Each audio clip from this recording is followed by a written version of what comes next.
그럼 우리 지난해 말씀은 창세기 39장 19절에서 23절 말씀, 창세기 39장 19절에서 23절 말씀, 구약성경 61면에 있는 말씀이 되겠습니다.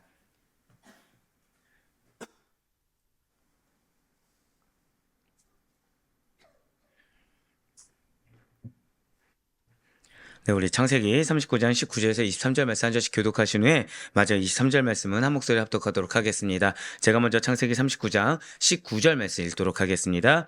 그의 주인이 자기 아내가 자기에게 이르기를 당신의 종이 내게 이같이 행하였다 하는 말을 듣고 심히 노한지라.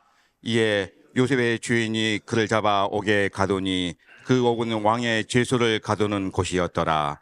요셉이 옥에 갇혔으나 여호와께서 요셉과 함께 하시고 그에게 인자를 더하사 강수장에게 은혜를 받게 하시매 간수장이 옥중 죄수를 다 요셉의 손에 맡김으로 그 재반 사물을 요셉이 처리하고 함께요. 간수장은 그의 손에 맡긴 것을 무엇이든지 살펴보지 아니하였으니 이는 여호와께서 요셉과 함께 하심이라. 여호와께서 그를 범사에 형통하게 하셨더라. 아멘. 할렐루야. 네, 오늘 변함없이 살아있는 주님의 말씀의 은혜를 사모함으로 말미암아 이렇게 우리가 어떠한 환경 가운데서도 어떠한 여건 가운데서도 하루의 시작을 말씀과 기도로 예배로 오는 것을 주께서 기쁘게 받으시사 자, 절 따라 크게 고백하시겠습니다. 범사에 함께 하십니다. 네, 그렇습니다. 범사에 함께 하시는 하나님, 그리하여 나로 하여금 형통의 도구, 그 다음에 축복의 도구로 쓰시는 그 하나님을 믿는 믿음으로 새벽 기도에 함께 하시는 우리 모든 성도님들을 주님으로 환영하고 축복합니다. 이 새벽에 우리 지금 창세기를 통해서 은혜 받는 귀한 시간을 가지고 있습니다. 창세기 지금 37장부터 50장까지 그중에서 요셉의 행적과 관련돼서 은혜를 받는 시간을 우리는 지금 갖고 있는데요. 이러한 요셉의 노예 생활이 몇 년간이라고 말씀드렸습니까? 13년간이에요. 맞습니다. 그것이 창세기 39장부터 41장까지 기록되어 있다라는 것이죠. 이것은 두 가지로 나눠진다고 말씀드렸어요. 전반기인 39장은 17살인 요셉이 애굽의 보디발의 집에 노예로 팔려가게 됩니다. 그런데 부당한 무를 지금 받은 상태예요. 그래서 투옥하게 된 10년간의 기록이 담겨 있는 것이 바로 전반기입니다. 그리고 후반기 40장과 41장 말씀은 요셉이 꿈 사건을 계기로 말미암아 애굽의 총리가 되는 3년간의 내용이 담겨 있는 것이 바로 이 후반기 40장과 41장이라는 것이죠. 그 가운데 어제까지 우리가 살펴본 내용이 바로 요셉이 보디발의 집에서 가정 총무가 되었습니다. 그러니까 보디발 아래 요셉이 있었고 그 요셉이 그 가정의 재반상을 다 관리하는 것. 그런데 그 보디발이 전혀 신경조차 쓰지 않을 정도로 신뢰를 보였다는 것을 우리는 알게 되었어요. 그런데 바로 그 후에 즉 곧바로 보디발의 아내의 유혹을 받게 되었다는 것이죠. 어떻게 했습니까? 이것을 과감히 도려내었습니다. 뿌리쳤어요. 보디발의 아내가 그러자 요셉을 모함하게 된 사실, 바로 그것이 기록되어 있었습니다. 그리고 오늘 본문이 창세기 39장 19절부터 23절까지의 말씀은 요셉이 보디발의 아내의 모함을 받아서 지금 강간미수범으로 몰리게 되었습니다. 그래서 감옥에 억울하게 투옥된 내용이라는 거예요. 자, 먼저 오늘 본문 창세기 39장 19절 말씀 보도록 하시겠습니다. 그의 주인이 자기 아내가 자기에게 이르기를 당신의 종이 내게 이같이 행하였다 하는 말을 듣고 심히 노한지라. 아멘. 자, 지금 붉은색으로 표현된 부분을 보시길 바래요. 말을 듣고 심히 노한지라 라고 나와 있습니다. 그렇습니다. 어제 들으셨겠지만 지금 보디발의 아내는 여러 말로 요셉을 모함했습니다. 자, 그 가운데 지금 이 말을 누구에게 지금 직접적으로 전하고 있나요? 보디발에게 전하고 있다는 거죠. 자, 이러한 말을 듣고 지금 보디발은 진위 여부의 확인이 없이 그냥 성급한 판단으로 극대노하고 있습니다. 예, 그냥 진노 정도가 아니라 이 화를 주체하지 못하고 있어요. 참 아이러니하지 않습니까? 자, 분명히 요셉을 신뢰한 건 누구입니까? 보디발이죠. 즉, 아내가 보여준 증거가 많을까요? 요셉이 보여준 증거가 많을까요? 요셉이 그동안 보여준 증거가 허다하다는 거예요. 그런데 지금 이 한순간에 이 말을 듣고서 보디발은 그냥 성급하게 판단을 내려버렸습니다. 성도분들 반드시 잊지 마시길 바래요. 성도는 성급해서는 안 됩니다. 성도는 성급하게 먼저 판단을 내리는 존재가 결코 아닙니다. 성도는 고백하실게요. 기도보다 앞서지 말아야 합니다. 그렇습니다. 성도는 판단하기에 앞서 늘 항상 기도로, 이것이 하나님의 뜻하심이 무엇인지를 분별하는 자, 그 자가 성도라는 것이죠. 자, 지금 보디발의 아내는 사실은 상당히 좋은 꾀를 낸 것까지는 괜찮아요. 하지만 좋다고 말하기에 민망할 정도로 그 의도가 지극히 불량해서 나쁜 꾀로 인해 요셉으로 하여금 어렵고 힘든 처지로 내몰게 되는 지금 모함을 한 것입니다. 특히 보디발의 아내가 이 남편에게 한 일은 없는 사실도 마치 있는 것처럼 꾸몄어요. 자, 그래서 사람을 헛듣고 윗사람에게 일러바치는, 자, 절대 크게 고백하실게요. 참소를 한 것입니다. 참소. 일단 결론부터 말씀드리면 성도는 참소하는 자가 아닙니다. 네, 성도는 참소하는 자가 아니에요. 그리고 지금 보디발 같이 리더는 참소하는 자의 말을 걸을 수 있어야 됩니다. 그렇지 아니했을 때 공동체가 와해되게 됩니다. 자, 이것이 왜 지금 이렇게까지 말씀드릴 수 있을까요? 성경이 그렇게 증거하고 있어요. 자, 이러한 참소는 그리스도인들이 절대로 해서는 안 되는 일이라는 거죠. 디모데후서 3장 1절과 3절 말씀에서는 이러한 참소는 말세의 징조라고 경고하고 있습니다. 예, 말씀은 찾아보세요. 내용이 오늘 너무 많아가지고. 자, 디모데후서 3장에서 뭐라고요? 참소는 말세의 징조다라고 얘기하고 있어요. 더불어 잠언은 참소는 미련한 자가 행하는 것이고 이웃을 망하게 한다라고 밝히고 있어요. 그리고 오늘 본문의 경우처럼 사람의 얼굴에서 이렇게 화가 나게 하는 것, 사람의 얼굴에서 분이 표가 나게 하는 것은 바로 없는 사실도 있는 것처럼 꾸며서 사람을 헛듣고 윗사람에게 일러바치는 참소라는 것이죠. 그 가운데 잠언 25장 23절 말씀 한번 보도록 하실게요. 잠언 25장 23절의 말씀입니다. 북풍이 비를 일으킨 같이 참소하는 혀는 사람의 얼굴에 분을 일으키니라. 아멘. 자, 성도 여러분들, 제가 항상 드리는 말씀 있죠. 성도는 얼굴에서부터 은혜가 돼야 됩니다. 자, 지금 얼굴에 분이 왜 일으켜진 거예요? 참소하는 혀의 말을 들은 겁니다.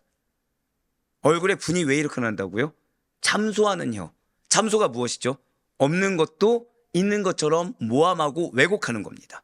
즉, 나의 분노의 근거가 실제 존재하는 겁니까? 없는 겁니까? 없는 거 가지고 분노한 거예요, 한마디로. 없는 거 가지고.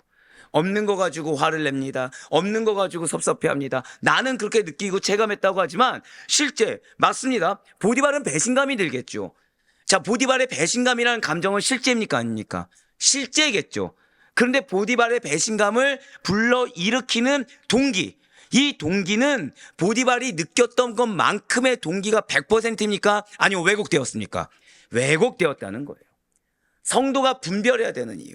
성도가 분이 이렇게 올라와서 얼굴에 티까지 날 정도가 됐을 때 빨리 하나님 앞에 회개하고 그것을 숨죽여야 되는 이유가 바로 여기에 있다는 것이죠. 감정은 실제일 수 있어요. 하지만 그 감정을 불러일으키는 것은 한 번 더 고백하실게요.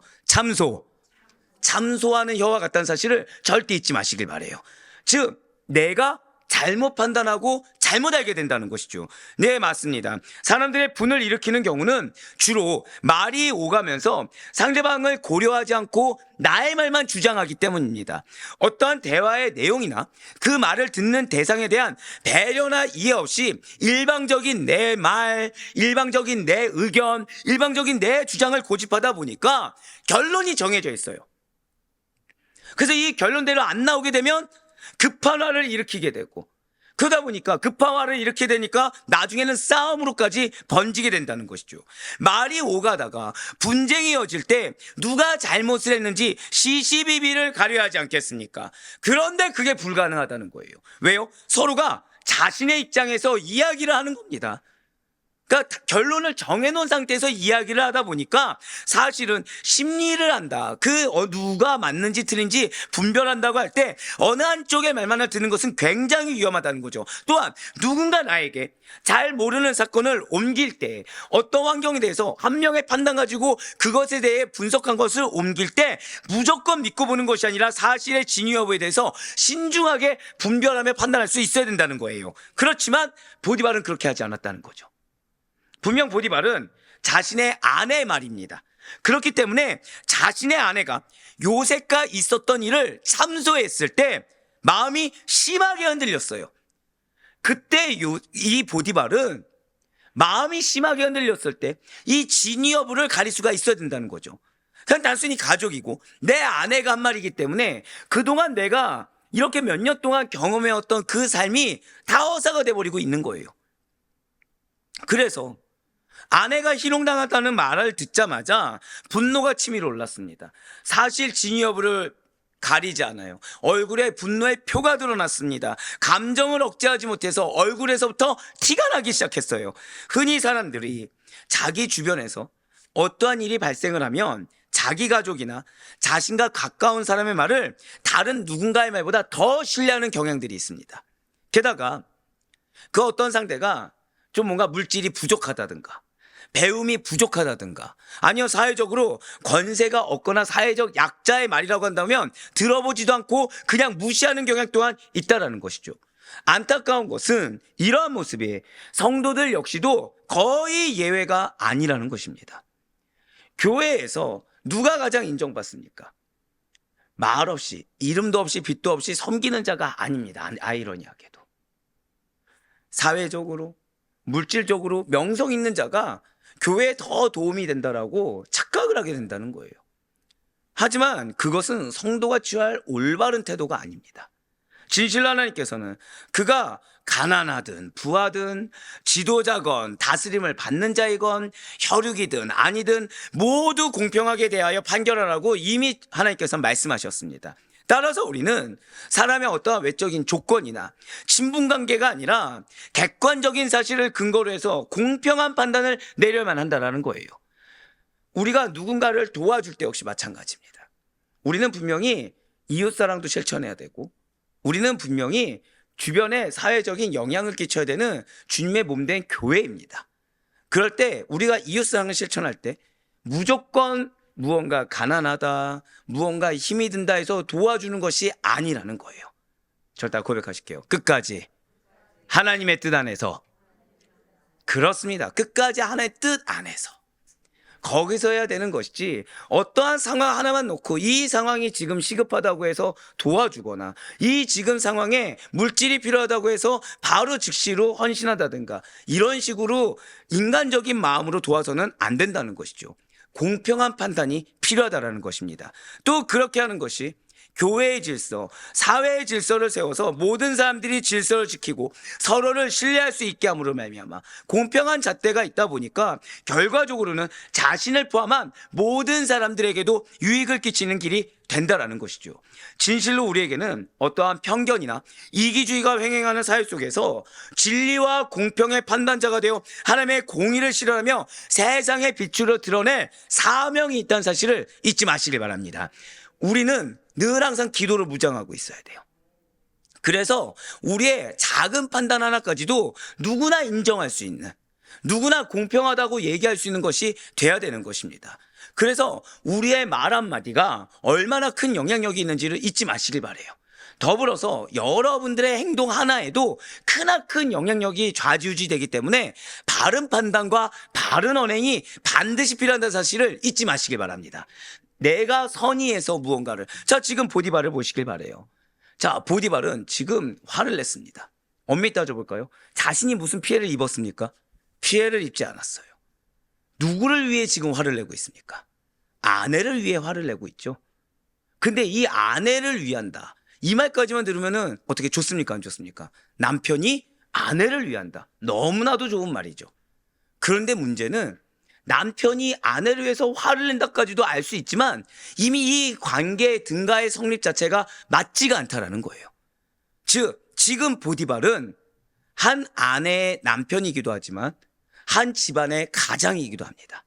그렇다고 한다면 그 집안의 복덩어리가 무엇인지도 알아야 되고, 그리고 그 집안 가운데 이 집안을 와해시키려는 언행이 무엇인지도 알아야 되며 이 집안 가운데 어떤 판단이 필요한지도 알아야만 한다는 것이죠. 스스로 인간적인 감정에 휩싸여가지고 거기에 인간적인 동정, 인간적인 편협함, 인간적인 애정 때문에 잘못된 판단을 해서는 안 된다는 거예요. 우리 한 번 더 고백하실게요. 성도는 영향력이 있습니다. 이걸 잊지 마세요. 나는 선행으로 한 것도 악한 영향력의 도구가 될 수가 있습니다. 나는 선행으로 한 것도 바른 분별 가운데 하는 선행이 아니라고 한다면 그냥 인간적인 선행이어도 이거는 우리에게 악한 영향력이 될 수 있다는 사실을 절대 놓치지 말아야 돼요. 실제로 많은 자들이 믿는 분들을 이용합니다. 흔한 말로 교회에 계신 분들은 착하다고 생각해서 제가 이제 양구에 있을 때도 자, 양구에 조금 이렇게 노숙하시는 분들이 있을까요, 없을까요? 저는 굉장히 충격받은 게 서울에서는 보통 서울역이나 용산역 가면 있지 않습니까? 양구에도 노숙하신 분이 있습니다. 있습니다. 그분들의 제1타겟이 어딘지 아십니까? 교회입니다. 자, 그러면 1번. 한번 베풀어주면 감사함으로 정신을 차린다. 2번. 습관이 된다. 정답 무엇일까요? 2번이에요. 아주 날짜를 정해놓고 정기적으로 옵니다. 금액대는 점점 어떻게 되죠? 금액대는 점점 올라갑니다. 들어주지 않으면 어떻게 됩니까? 흔한 말로 거기에 딱 이 깽판을 치는 거죠, 한마디로. 줄 때까지. 그러면서 입으로 뭐라 얘기하죠? 교회가. 믿는 사람이 사랑도 없이. 사랑하는 성도 여러분들 반드시 기억하세요. 우리에게 주어진 사랑은 제일 먼저가 하나님 사랑입니다. 그 다음에 영혼에 대한 사랑인데 이 영혼도 구원과 관련된 겁니다. 그렇기 때문에 그냥 내 인간적인 이건 동정인지 아니면 정말로 하나님의 사명인지를 반드시 분별하셔야 돼요. 그래서 우리가 누군가를 도와줄 때 역시 마찬가지입니다. 나에게 이 사명이 있는지 아니면 인간적인 동정인지를 분별할 수 있어야 됩니다. 그렇지 않냐면 오늘 본문에 보디발과 같은 잘못된 일을 범할 수가 있다는 거예요. 자, 지금 보디발은 아내의 말에 금방 얼굴이 벌겋게 상기된 채 요셉을 향해 분을 내어버렸습니다. 이때까지 자기가 문제라고 인정할 수 있겠습니까? 없겠습니까? 아이러니한 거는 내일 설교에 나오지만 보디발은 감옥에서조차 요셉을 중용합니다. 네, 내일 나와요. 요셉을 요셉 얘는 못 쓰래 하고서 감옥으로 보내버려 끝냈습니까? 아니면은 사실은 요셉이 능력 있는 걸 알고 있습니까? 모르고 있습니까? 알고 있다는 거예요. 급하니까 어떻게 돼요? 또 요셉을 씁니다. 바로 그거예요. 지금 보디발의 분노는 내서는 안 되는 분노입니다. 정확히 말씀드릴까요? 보디발의 행동은 나와서는 안 되는 행동이에요. 즉 보디발은 지금 요셉에 대한 신뢰가 있습니까? 없습니까? 이미 몸으로 알고 있는 거예요. 급한 일이 있을 땐 누굴 찾게 됩니까? 요셉을 찾게 되는 거예요. 그렇다고 한다면 이 아내의 말을 들었을 때 그냥 인간적인 감정에 내가 내몰려서 이거의 행동의 결과로 바로 보여줄 것이 아니라 분별했었어야 됩니다. 하지만 이방인 보디발은 그렇게 하지 않았어요. 분을 내어버리고 바로 행동으로 옮겼습니다. 어떻게 해요? 무죄한 요셉을 투옥하고 말아버렸다는 거예요. 이어지는 창세기 39장 20절 말씀 보도록 하시겠습니다. 이에 요셉의 주인이 그를 잡아 옥에 가두니 그 옥은 왕의 죄수를 가두는 곳이었더라. 요셉이 옥에 갇혔으나 아멘. 자, 지금 붉은색으로 표현된 부분을 보시기 바래요. 그 옥은 왕의 죄수를 가두는 곳이었더라 해서 이 옥은 둥근 집이라는 의미입니다. 그러니까 이것은 죄수들을 높은 담으로 둥글게 쌓은 집안에 가두었기 때문에 붙여진 이름이라는 것이죠. 고대 근동에서의 감옥은 보통 개인 집, 시위대 뜰, 지하 토굴 등 다양한 장소에 만들었었습니다. 하지만 지금 당시의 요셉은 애굽에 있었기 때문에 이러한 감옥과는 좀 다수 구분되는 죄수만을 수감하기 위해 따로 지어진 이렇게 둥근 높은 담으로 둥글게 쌓인 지금 감옥에 갇혀 있다라는 거예요. 그런데 지금 보여주셔야 됩니다. 네. 이러한 옥이 누구를 가두는 곳이라고 지금 설명하고 있습니까? 왕의 죄수를 가두는 곳이다라고 굳이 구체적인 설명을 부연하고 있다는 것이죠. 그 이유가 무엇입니까? 요셉이 갇힌 장소가 이후에 전개될 사건에서 굉장히 중요한 역할을 감당할 것임을 암시하려는 의도라는 거예요. 즉 좀 더 쉽게 말씀드리면 자, 고대 근동의 감옥은 뭐라고요? 개인 집이나 시위대 뜰이나 지하 토굴입니다. 즉 이 옥이 중요하지 않았다고 한다면 이에 요셉의 주인은 그를 잡아 개인 뜰에 가두니 시위대 뜰에 가두니 또는 지하 토굴에 가두니 이렇게 해야 되는데 이 옥이라는 곳, 근데 그 옥이 무엇이라고요? 왕의 죄수를 가두는 곳이라는 것이 너무나도 중요한 역할이기 때문에 그것을 미리 암시해주고 있다는 것이죠. 그렇습니다. 이후에 요셉은 바로 이 옥에서 왕의 관원장들을 만나게 됩니다. 그리고 이로 인해 애국왕 바로의 꿈을 해석할 수 있는 기회를 갖게 된다는 것이죠. 이어지는 창세기 39장 20절 말씀 보도록 하시겠습니다. 이에 요셉의 주인이 그를 잡아 옥에 가두니 그 옥은 왕의 죄수를 가두는 곳이었더라. 요셉이 옥에 갇혔으나. 아멘. 자, 지금 붉은색 표현된 부분을 보시면 맞습니다. 요셉이 지금 감옥에 갇히는 형벌에 처하게 되었어요. 자, 그런데 이게 은혜입니다. 이게 은혜입니다. 자, 절대 고백하실까요? 지금 내 상황이 은혜입니다. 이걸 믿으셔야 돼요. 왜냐하면 이렇게 옥에 수감되는 정도에 그친 것이 요셉에게 베푸신 놀라운 하나님의 은혜라는 거예요. 당시 간음죄에 해당하는 형벌은 무조건 사형입니다. 자, 간음에 해당하는 형벌이 무엇이라고요? 그러니까 그런데 요셉은 도망쳐 나왔잖아요. 희롱 무조건 사형입니다. 게다가 지금 상황은 뭐죠? 종이 주인의 아내를 겁탈하려는 시도를 했다라는 거예요. 그렇다면 이거는 뭐 100%라고 말하기도 민망할 정도로 무조건 사형을 면하기 어려운 상황이라는 거예요. 그런데 보디발은 지금 요셉을 투옥하는 선에서 그친 것입니다. 이처럼 요셉이 사형을 면한 것은 지금 우리가 여기서 보디발이 사실은 요셉을 그래도 아꼈나 보다, 이게 아닙니다. 하나님께서 보디발의 마음을 궁극적으로 움직여 주셔서 요셉을 보호하셨다는 거죠. 지금 보디발은 감정에 휩싸여서 내가 하는 말, 내가 하는 행동이 무엇인지 모르고 있습니다. 지금 그것이 무엇이 문제인지 모르고 바로 옥에 가둬버렸다는 거예요. 근데 옥에 가두기까지는 마음에 무엇입니까? 죽이고자 했다는 것이죠. 근데 하나님이 그 마음을 주장하셨다는 거예요. 무엇으로요? 감옥에 가두는 정도로만. 바로 요셉이 옥에 갇힌 것 역시도 그를 애굽의 총리 자리에 오르도록 하기 위한 과정이라는 것이죠. 모든 역사의 주관자이신 하나님께서 계획하셨다는 것입니다. 사랑하는 성도 여러분들, 우리가 가게 되는 곳, 우리가 처해 있는 이 상황이 내가 생각하기에 설사 그곳이 너무나도 나쁜 곳이고, 설사 지금 이 상황이 헤어나올 수 없는 개미지옥과 같은 곳에 내가 빠져버린 것 같은 최악의 상황이라고 하더라도 우리 자신의 지은 죄로 말미암은 것이 아니라고 한다면 그곳은 하나님께서, 한번 고백하실게요, 나를 연단시키거나 더 좋은 상황으로 보내시기 위함입니다. 바로 그거예요. 그곳은, 그 상황은 하나님께서 나를 연단시키거나 더 좋은 곳으로, 더 좋은 상황으로 나를 보내시려고 임시로. 자, 무엇이라고요? 우리 한 번 더 고백하실게요. 지금 상황은 잠깐입니다.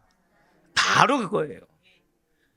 임시로 있게 하시는 상황이고 임시로 있게 하시는 장소라는 사실을 알아야만 한다는 것이죠. 그러한 절대적인 믿음이 있기 때문에 성숙한 신앙인은 고난 중에 있어도 감사할 수가 있다는 것입니다. 즉, 우리가 정말 감사하려면 하나님의 섭리를 믿어야 됩니다. 섭리를 확신할 수 있어야 되고 그 섭리에 감사함으로 기대할 수 있어야 된다는 거예요. 이렇게 감옥에 갇혔지만 그 이후에 더 큰 하나님의 쓰임받은 경우가 비단 요셉뿐이겠습니까? 아니에요. 삼손도 그랬고 예레미야 역시도 감옥에 투옥된 적이 있다는 것이죠. 사사기 16장 21절 말씀과 예레미야 37장 15절 말씀을 같이 보도록 하시겠습니다. 블레셋 사람들이 그를 붙잡아 그의 눈을 빼고 끌고 가사에 내려가 노줄로 매고 그에게 옥에서 맷돌을 돌리게 하였더라. 고관들이 노여하여 예레미야를 때려서 서기관 요나단의 집에 가두었으니 이는 그들이 이 집을 옥으로 삼았음이더라. 아멘.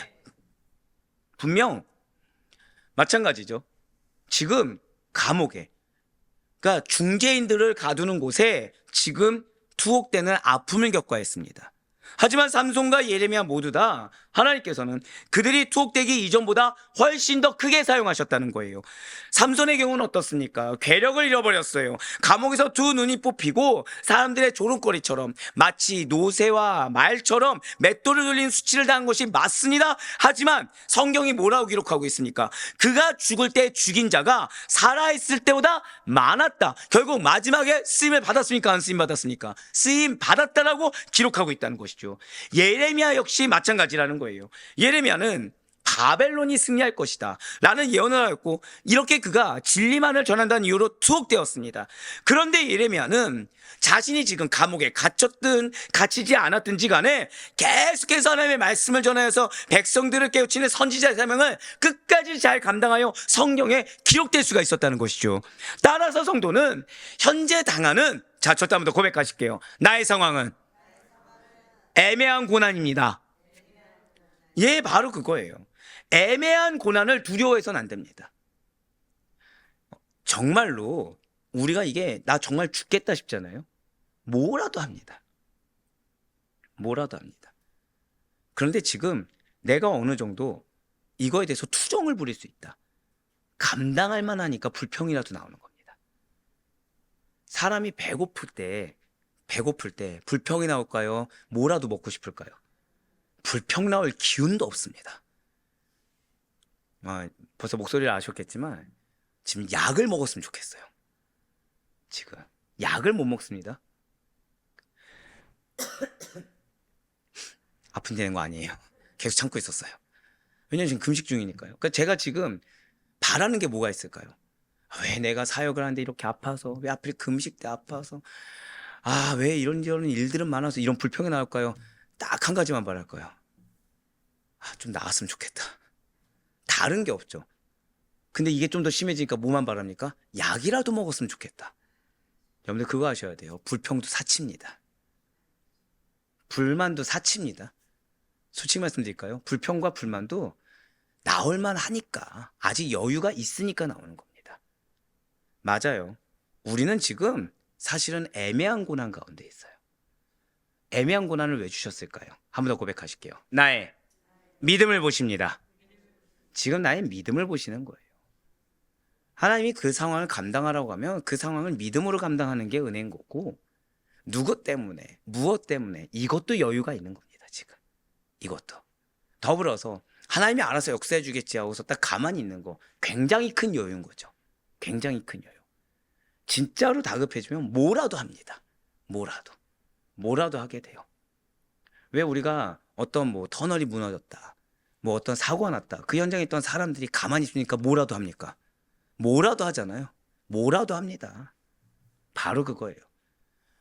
내 상황에 대해서 명확히 분별할 수 있어야 됩니다. 지금 내 상황이 정말 이거 아니면 죽을 건지, 그래서 내가 지금 자존심이고 뭐고 아무것도 없이 뭐라도 할 수 있는 상황인지, 아니면 내가 아직 불평불만이 나오고 자존심과 고집을 세울 수 있는 애매한 상황인지를 스스로 분별할 수 있어야 돼요. 하지만 애매한 상황, 하나님께서 나의 무엇을 보신다고요? 믿음을 보고 계시다는 거예요.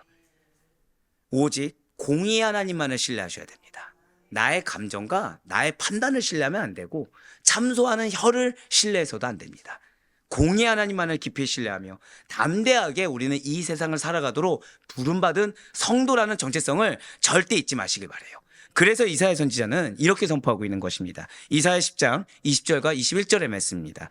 그날에 이스라엘의 남은 자와 야곱 족속의 피난한 자들이 다시는 자기를 친 자를 의지하지 아니하고 이스라엘의 거룩하신 이 여호와를 진실하게 의지하리니, 남은 자 곧 야곱의 남은 자가 능하신 하나님께로 돌아올 것이라. 아멘. 자, 지금 붉은색으로 뭐에 표현되어 있습니까? 남은 자예요, 남은 자.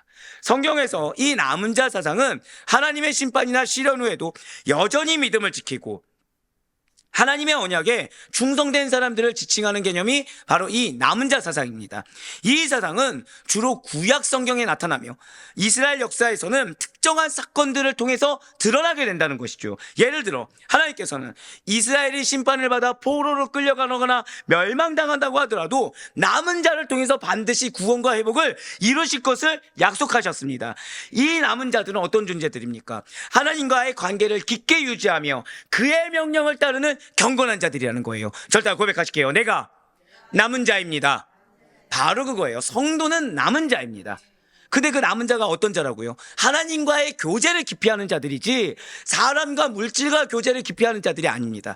하나님의 명령을 따르는 자들이지 세상 권세의 명령을 따르는 자들이 아니라는 거예요.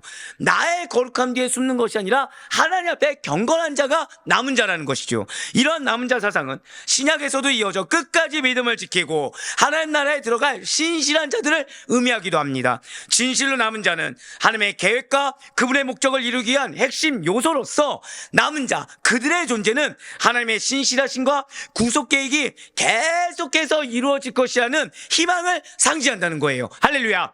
절단 고백하실게요. 내가 희망으로 부름받았습니다. 그걸 잊지 마세요. 여러분들 통해 하나님의 살아계심이 보여져야 됩니다. 여러분들 통해 하나님의 말씀이 이렇게 성취되는구나를 보여줄 수 있어야 된다는 거예요. 우리는 희망으로 부름받은 자들이지 절망으로 부름받은 자들이 아니에요. 우리는 소망의 도구로 부름받은 자들이지 우리는 불평과 불만과 탐욕의 도구로 부름받은 자들이 결코 아닙니다. 우리 한번 더 고백하실게요. 나는 소망의 도구입니다. 그렇습니다.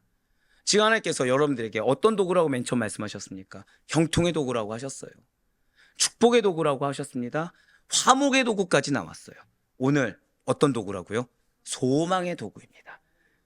자, 믿지 못해서가 아니라 우리 한번 선포하시겠습니다. 나는 화목의 도구입니다. 나는 형통의 도구입니다.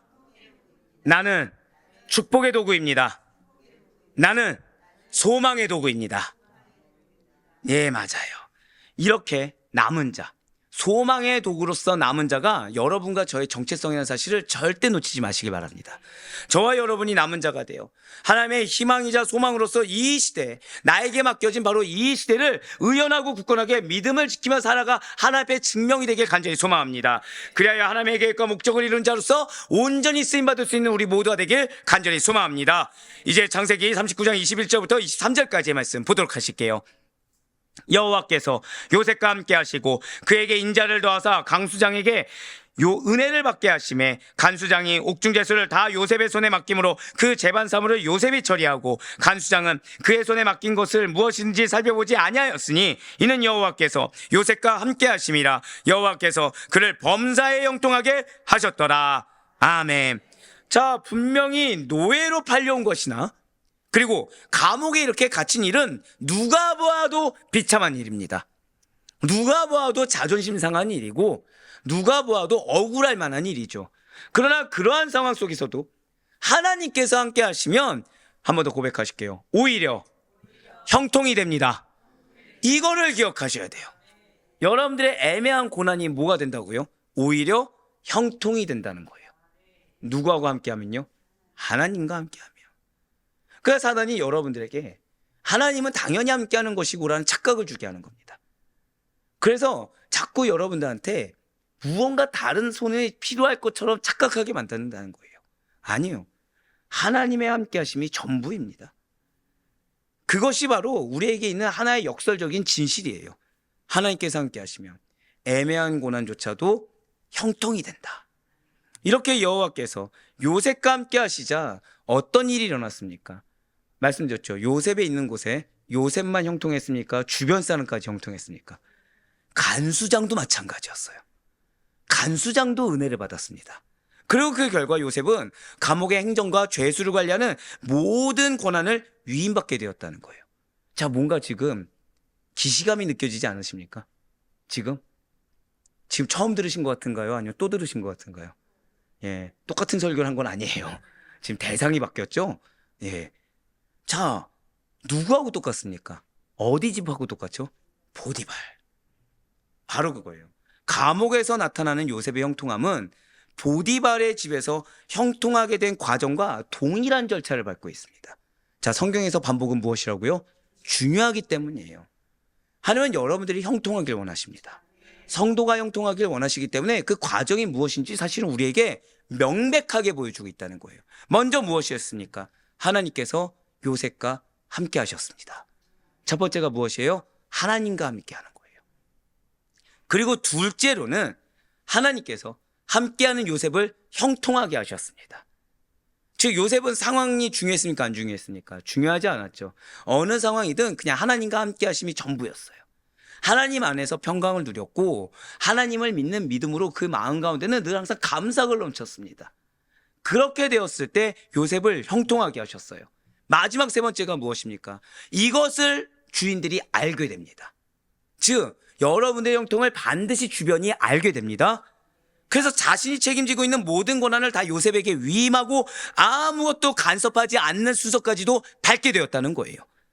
이처럼 요셉이 신임을 받고 요셉이 형통할 수 있었던 것, 이 요셉으로 말미암아 요셉에게 붙여준 영혼들 역시도 은혜를 받고 형통할 수 있게 된 것은 요셉의 배후에서 돌보시는 하나님의 역사심이 있기 때문인 것입니다. 요셉은 바로 그러한 하나님과 함께 했다는 거예요. 요셉은 바로 그러한 하나님과 동행했다는 것이죠. 보디발의 집에서도 보디발을 통하여 은혜를 입게 하셨던 하나님께서는 역시나 감옥에서도 요셉이 간수장에게 은혜를 입도록 하심으로써 변치 않는 요셉의 사랑을 보여주고 계십니다. 그렇습니다. 진실로 하나님께서는 당신의 백성이 어느 곳에 거하든지 어떠한 사람을 만나든지 반드시 돌보십니다. 여러분들이 잊지 마셔야 될 것이 있어요. 누군가를 위해서 헌신을 했습니다. 인내해 왔어요. 열심히 섬겼습니다. 그런데 이분이 떠나버린 거예요. 기껏 공을 들여서 열심히 섬겼는데 떠나버렸습니다. 그 마음이 어떠십니까? 그쵸, 이 깊은 한숨이 나오는 거죠. 그러니까 이게 그냥 속상하다 정도가 아니라 배신감까지 들게 되는 거죠. 근데 그러지 마시라는 거예요. 우리는 하나님 앞에 최선을 다해야 됩니다. 그런데 하나님이 사역의 영역을 옮겨 놓으셨을 때는 이곳에 한번 고백하실게요. 여호와 이레.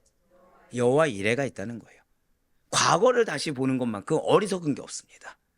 떠나간 것은 하나님의 뜻하심이 있기 때문에 떠나 보낸 거예요. 예를 들어서 자, 저는 지금 부름을 받았습니까? 아니면 제가 의지로 하고 있습니까? 부름을 받았죠. 그런데 제가 여기에서 이런 일에서는 내가 회사 다닐 때 이렇게 하면 좀 더 순적했는데, 이런 일에서는 내가 그럼 회사 다닐 때 조금 더 많은 인맥을 쌓아놓을 걸 그때 왜 안 그랬을까? 이런 후회하면 됩니까? 안 됩니까? 안 된다는 거예요. 마찬가지예요. 지금 요셉은 감옥이냐 보디발의 집이냐 이게 중요하지 않습니다. 지금 요셉은 그냥 지가 하나님께서 나에게 보내신 그 상황 가운데 최선을 다할 뿐이에요. 그냥 누가 봐도 정직하고 성실하고 열심으로, 누가 인정할 정도로요? 보디발이 인정할 정도. 누가 인정할 정도로요? 간수장이 인정할 정도로. 어디에서나 여러분들 반드시 기억하시길 바랍니다. 하나님은 여러분과 함께 하십니다. 그것을 증거할 수 있는 것은 내가 할 수 있는 만큼의 열심이 아니에요. 하나님께서 인정하실 만큼, 주변 사람들이 인정할 만큼의 열심과 성실과 최선인 것입니다. 그러한 자를 하나님은 늘 항상 돌보세요. 따라서 우리 성도님들은 내가 처하게 될 상황을 미래부터 걱정하거나 사람을 두려워할 필요가 없습니다. 오직 살아계신 하나님만을 바라보고 그분의 뜻대로만 행하며 나아갈 수 있는 우리가 되길 간절히 소망합니다. 그렇다면 하나님께서 왜 요셉에게 이러한 은혜를 더하신 것입니까? 그 이유는 요셉이 오직 하나님의 뜻에만 따라 살아가는 경건한 열심 있는 신앙이었기 때문이라고 볼 수도 있어요. 하지만 더 근본적으로는 하나님께서 아브람과 이삭과 야곱에게 주신 약속을 이루는데 요셉을 사용하기 위하여, 자, 한번 더 고백하실게요. 인자를 더하셨습니다. 그렇습니다. 신실하신 하나님께서는 족장들과 맺은 언약을 이루시는 도구로서 미리 요셉을 애굽으로 보내시고 그의 배후에서 인자를 베풀고 계시다는 거예요. 그렇기 때문에 요셉의 감옥 생활 그 전체가 하나님과 동행함으로 늘 항상 하나님의 보살핌을 받고 있다는 것입니다. 오늘날 우리 성도님들 역시 마찬가지입니다. 여러분들이 알게 모르게 하나님 나라를 확장하는 사역을 위해 부름받은 성도입니다. 따라서 하나님께서는 우리의 배후에서도 언제나 항상 역사하시며 인자를 베풀어 주고 계시다는 거예요. 오늘도 말씀드렸죠. 요셉이 옥에 갇힌 것이 은혜입니다. 원래는 무엇을 당해야 된다고요? 사형을 당해야 되는데 옥에 갇힌 것이 은혜예요. 그런데 만약에 하나님을 보지 않으면 나는 지금 뭐에 휩싸이게 되죠? 억울함만 가득하다는 거예요. 서러움만 가득하다는 거죠. 뒤에 보시면 내일 나오겠지만 요셉은 지금 억울해하지 않는다는 증거가, 이게 미리 말씀드리면 참 재미가 없긴 한데, 지금 감옥에서 누굴 만나게 됩니까? 네? 두 간원장을 만나게 되죠. 자, 누가 더 신분이 높을까요? 1번 근위대장, 2번 두 관원장. 정답은 2번입니다. 요셉이 갇혔는데 신분이 더 높은 사람이 거기에 떡하니 있는 거예요. 그럼 요셉은 억울했으면 뭐 하면 되죠? 미주알 고주알 이르면 되죠. 얼마나 억울한지. 그렇게 하지 않았어요. 억울해하지 않습니다. 주어진 상황이 하나님께서 주신 상황이라는 것에 대한 믿음이 있었어요. 하나님께서는 늘 항상 우리 배후에서 역사하고 계시고 우리에게 인자를 베풀어 주고 계십니다. 혹시 이거를 정말로 깨닫고 계십니까? 아니면 나는 그렇지 않은 것 같습니다. 난 여전히 마음도 어렵고 환경도 어렵습니다. 하나님이 나에게 뭔 인자를 베푸십니까? 내 상황이 지금 해결된 것이 아무것도 없는데 라고 생각하신 분이 계십니까? 만약에 그렇지 못하다, 나에겐 지금 인자를 더하신 것 같지가 않다라고 생각된다고 한다면 죄송해요. 영적인 눈이 어두워서 그것을 보지 못할 뿐입니다. 그러니까 가장 시급한 건 뭐예요? 빨리 영적인 눈이 뜨이는 거죠. 오직 믿음 외에는 없는 거죠. 그러니까 하나님이 계속 그 상황을 주시는 거예요. 믿음으로 하나님에서 감사할 수밖에 없는, 믿음으로 하나님에서 빨리 감사하고 하나님 앞에서 최선과 성실과 열심을 다하는 상황을 계속 주시는 겁니다. 그러니 하나님의 백성은 언제나 영적인 눈을 밝히 뜨는 것이 우선이 돼야 됩니다. 하나님의 인자를 볼 뿐만 아니라 반드시 이것을 소리 높여 찬양하는 삶을 사는 자들이 성도란 사실을 잊지 마시길 바라요. 그래서 시편 기자는 우리에게 이렇게 얘기하고 있습니다. 시편 136편 24절부터 26절까지의 말씀입니다. 우리를 우리의 대적에게서 건지신 이에게 감사하라. 그 인자하심이 영원하니미로다. 모든 육체에게 먹을 것을 주신 이에게 감사하라. 그 인자하심이 영원하니미로다. 하늘의 하나님께 감사하라. 그 인자하심이 영원하미로다. 아멘. 자, 우리 아대표교회 성도 여러분들, 한 여인의 모함, 루머, 참소로 인해서 요셉은 감옥에 갇혔습니다. 그러나 하나님께서는 인간의 악행까지도 당신의 뜻을 이룬 데 사용하고 계시다라는 이 놀라운 진리를 우린 결코 잊어서는 안 된다는 거예요. 하나님을 믿는 자들도 시련을 당할 수 있고 고난을 당할 수 있습니다. 악의 근원인 사단이 공중권세를 잡고 있는 이 세상은 결코 경건하고 거룩한 삶을 용납하지 아니하고 그리스도인들이 그리스도인다운 삶을 살려고 하면 할수록 더욱더 거센 공격으로 우리를 좌절시키려고 할 거예요. 어제도 하셨다시피 때를 가리지 않을 것입니다. 내 영적 무장이 나도 모르는 사이에 느슨해진 그 틈을 기가 막히게 틈탈 거예요. 진실로 성도에게 밀려오는 그 고난의 폭풍이 거세면 거셀수록 성도를 잡으시고 안으시는 하나님의 손길도 더욱 강해진다는 사실을 잊지 마시길 바라요. 그렇기 때문에 하나님께서는 성도들로 하여금 반드시 고난을 이기고 승리하게 하십니다. 그래서 아무리 거센 세상 풍파가 임한다고 하더라도 우리 성도에게는 아무런 문제가 되지 않는다는 거예요. 당해봤자 한 번 더 고백하실게요. 애매한 고난에 불과하다는 것입니다. 그러면 사는 성도 여러분들, 여러분들에게 임한 고난이 쉽게 사라지지 않고 오히려 더 무겁게 여러분들을 내리누른다고 하더라도, 여러분들 할 땐 그 영혼이 쉽게 변화되지 않고 오히려 더 여러분들의 마음을 어렵게 짓누르고 있다고 하더라도 결코 낙심하거나 실족하거나 두려워하지 마시길 바라요. 그럴수록 여러분들을 향해 다가오는 어떠한 고난의 무게가 아니라 그 고난의 무게보다 더 크게 역사하고 계시는 하나님의 은혜를 바라보시길 간절히 소망합니다. 그러할 때 세상을 향한, 그 인간을 향한 어떠한 판단과 두려움이 우리의 마음 가운데 사라지고 대신에 세상 권세와 당당히 맞서 싸울 수 있는 담대한 믿음의 용기가 우리의 마음을 지배하게 될 것을 의심치 마시길 바라요. 사랑하는 성도 여러분들, 우리는 그래서 그 고난 가운데 승리하라고 하나님께서 부르신 자들입니다. 우리는 어떤 도구라고요? 소망의 도구로. 그래서 이런 상황 가운데 정말 아무런 빛이 보이지 않았는데도 하나님 앞에 최선과 성실과 열심히 저렇게까지 해야 돼 라는 말이 나올 정도로 했더니 하나님께서 이렇게 급반전시켜 주시는구나, 하나님께서 이렇게 역사하시는구나, 이거를 깨달을 수 있게 간절히 소망합니다.